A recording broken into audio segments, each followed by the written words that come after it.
ऐसी कार्रवाई करेंगे कि हो सकता है पाकिस्तान को सोचना पड़े कि उसे इतिहास में भूगोल में रहना है कि नहीं रहना। সন্ত্রাসবাদকে সমর্থন বন্ধ করো, নইলে মানচিত্র থেকে মুছে ফেলা হবে।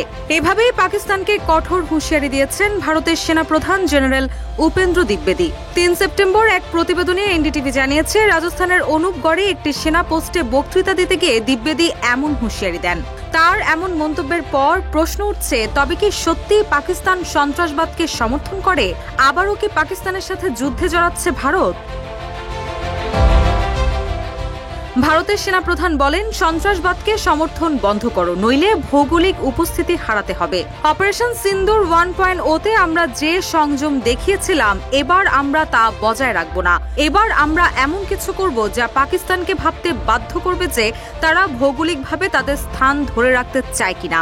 যদি পাকিস্তান ভৌগোলিকভাবে তাদের স্থান ধরে রাখতে চায়, তাহলে তাদের অবশ্যই রাষ্ট্রীয় পৃষ্ঠপোষকতায় সন্ত্রাসবাদ বন্ধ করতে হবে। अगर उसे भूगोल में अपनी जगह बनानी है तो उसके लिए उसे जो स्टेट स्पॉन्सर टेररिज्म जिसको हम बोलते हैं, यानी कि उसका देश जो टेररिज्म को स्पॉन्सर कर रहा है उसे रोकना पड़ेगा। বান্ডেল থাকলে প্রতি সেনমানিতে টাকা বাঁচবে। বিকাশ সেনমানি বান্ডেল কিনে জিতুন প্রতি লেনদেনে। উপেন্দ্র দ্বিবেদী আরো বলেন, অপারেশন সিন্দুরের সময় ভারত দৃঢ় সংকল্প করেছিল যে কোনো নিরীহ প্রাণের ক্ষতি করা হবে না এবং কোনো সামরিক লক্ষ্যবস্তু ধ্বংস করা হবে না। সন্ত্রাসীদের আস্তানা, প্রশিক্ষণ কেন্দ্র এবং তাদের মূল পরিকল্পনাকারীদের নির্মূল করার উপর জোর দেওয়া হচ্ছে।